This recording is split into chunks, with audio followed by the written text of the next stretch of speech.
اتقوا اللہ وکونوا مع الصادقین۔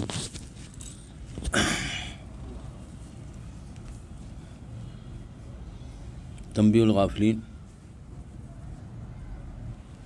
یہ پہلے ہی پڑھا ہے لیکن دوبارہ اس لیے پڑھ رہا ہوں تاکہ بار بار سننے سے عمل میں آ جائے اللہ تعالیٰ کے بات۔ حضرت ابو ہریرہ رضی اللہ عنہ سے راوی ہیں کہ رسول اللہ صلی اللہ علیہ وسلم نے ارشاد فرمایا کہ اگر لوگوں کو معلوم ہو جائے کہ اذان کہنے میں اور جماعت کی صف اول میں کیا اجر و ثواب ہے تو وہ اس پہ قرآن اندازی کیا کرتے، اور اگر جان لیتے کہ ظہر کے لیے دھوپ میں آنے کا کیا اجر ہے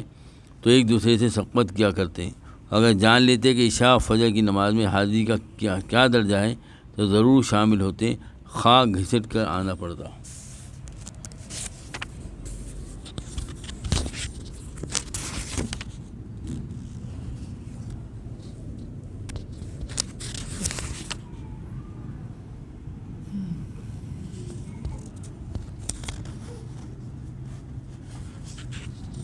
حضرت اوس بن جمعے کی فضیلت۔ حضرت اوس بن اوس رضی اللہ عنہ سے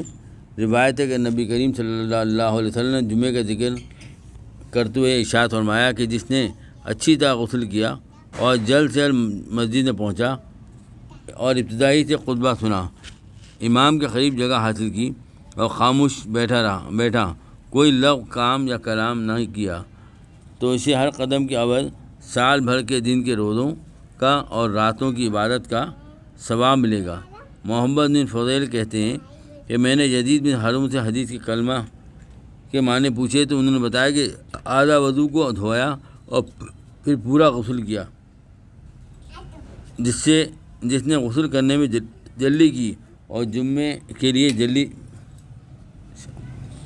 پہنچا۔ اب کیا کر رہا پاگل۔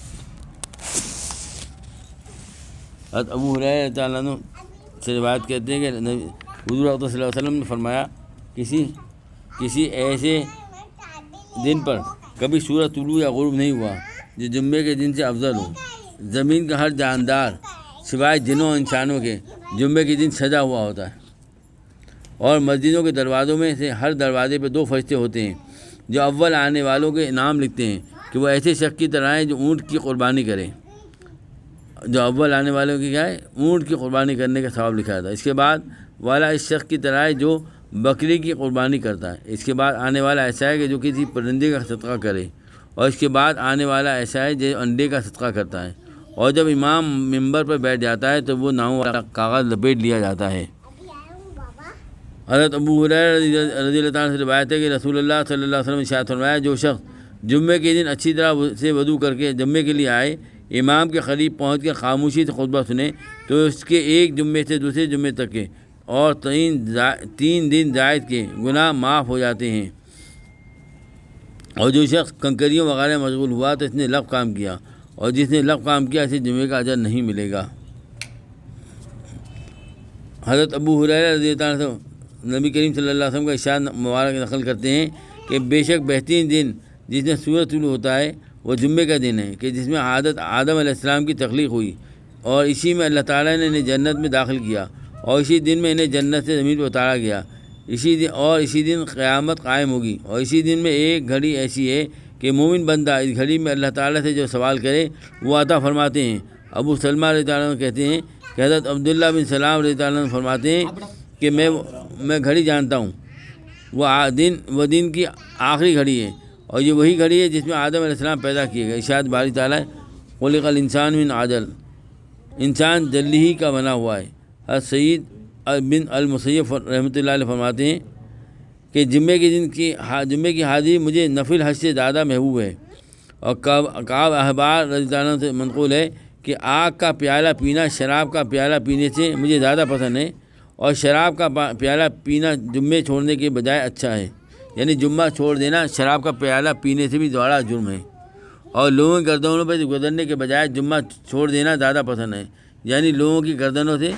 گزرنا جمعے چھوڑنے سے زیادہ جرم ہے۔ حضرت ابو ہریرہ رضی اللہ عنہ کہتے ہیں کہ رسول اللہ صلی اللہ علیہ وسلم نے ممبر پر ایک آیت تلاوت فرمائی۔ عبداللہ بن مسعود رضی اللہ عنہ نے حضرت ابی بن کعب رضی اللہ عنہ سے پوچھا کہ آیت کب نازل ہوئی؟ ایک روایت میں کہ حضرت ابو درداء رضی اللہ عنہ نے حضرت ابی بن کعب رضی اللہ تعالیٰ سے سوال کیا کہ یہ آیت کب نازل ہوئی، تو انہوں نے چپ رہنے کا اشارہ کیا۔ فارغ ہوئے تو حضرت ابی رضی اللہ تعالیٰ کہنے لگے کہ تیری نماز میں تیرے حصہ تو صرف یہی کام ہے جو تو نے کیا۔ حضرت عبداللہ رضی اللہ عنہ رسول اللہ صلی اللہ علیہ وسلم کی خدمت عالیہ میں حاضر ہوئے اور قصہ بیان کیا تو حضرت صلی اللہ علیہ وسلم نے ارشاد فرمایا، ابھی نے سچ کہا۔ پھر ارشاد فرمایا کہ جو شخص بھی جمعے کے دن غسل کرتا ہے اور تیل وغیرہ جو میسر آئے سے استعمال کرتا ہے، پھر جمعے کے لیے آتا ہے، کسی کو تکلیف نہیں دیتا، لوگوں کی گردنوں پہ سے نہیں پھلانگتا، اور جو مقدر میں وہ نماز پڑھتا ہے، امام خطبے کے لیے نکلتا ہے تو توجہ اور خاموشی سے بیٹھتا ہے، ایسے شخص کو 2 جمعوں کے درمیان ہونے والے گناہ اللہ تعالیٰ معاف فرما دیتے ہیں۔ حضرت ابو اللوار رضی اللہ عنہ بن عبد المنظر کہتے ہیں کہ حضور اعظم صلی اللہ علیہ وسلم ارشاد فرمایا کہ جمعے کا دن تمام دنوں کا سردار ہے اور اللہ تعالیٰ کے ہاں سب دنوں سے بڑھ کر ہے، اور وہ اللہ تعالیٰ کے نزدیک عید الفطر اور عید الاضحیٰ سے بڑا ہوا ہے۔ اس کی 5 خاصیتیں ہیں۔ آدم علیہ السلام کی پیدائش اس میں ہوئی اور اس میں انہیں زمین میں اتارا گیا، اسی دن ان کا وصال ہوا۔ اس میں ایک گھڑی ایسی آتی ہے کہ اس میں اللہ تعالیٰ سے جو بھی سوال کیا جائے عطا ہوتا ہے، بشرطے کہ سوال حرام کام کا نہ ہو۔ اسی دن قیامت قائم ہوگی، ہر مقرر فرشتہ اپنے رب کے پاس ہو یا زمین و آسمان میں کہیں ہو، جمعے کے دن سے ڈر محسوس کرتا ہے کہ کہیں قیامت کا دن نہ ہو۔ اللہ تعالیٰ ہمیں آج شب جمعہ ہے، آپ صلی اللہ علیہ وسلم کا پاک ارشاد کا مفہوم ہے کہ روشن دن روشن رات میں محبت پر کثرت سے درود بھیجو۔ جو شخص جمعے کے دن 1000 مرتبہ دوشی پڑھے اور روزانہ 300 مرتبہ پڑھے تو انشاءاللہ مرنے سے پہلے اللہ تعالیٰ اس کو جنت میں اس کا ٹھکانہ دکھا دیں گے۔ گھر والوں کو بھی بتائیں، خود بھی عمل کریں، اور جمعے کی جو فضیلت ہم نے سنی اس کے سوچیں ہم ذرا کہ ہم لوگ کتنی غفلت میں پڑے ہوئے ہیں، اتنی بڑی نعمت کو ہم کیسے چھوڑ رہے ہیں۔ اللہ تعالیٰ ہم کو عمل کی توفیق عطا فرمائے۔ یا ارحم الراحمین یا ارحم الراحمین یا ارحم الراحمین، اللہم صلی علی سیدنا مولانا محمد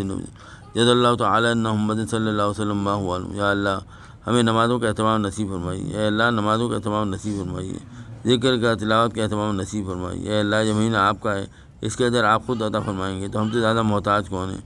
ہمیں عطا فرما اپنا بنا لیجیے۔ اے اللہ اگر ہم اپنی نالائقی کی وجہ سے نہ بھی بننا چاہیں تو ہماری نالائقی کا نہ ہٹا کر ہمیں لائق بندوں میں شامل فرما لیجیے، لائق بندوں میں شامل فرما لیجیے، لائق بندوں میں شامل فرما دیجیے۔ اے اللہ امت کے حال پر رحم فرما دیجیے، فلسطینی بھائیوں کی مدد فرمائیے، انہیں استقامت نصیب فرمائیے، ان کے بیماروں کو شفا عطا فرمائیے، زخمیوں کو اللہ صحت دیجیے۔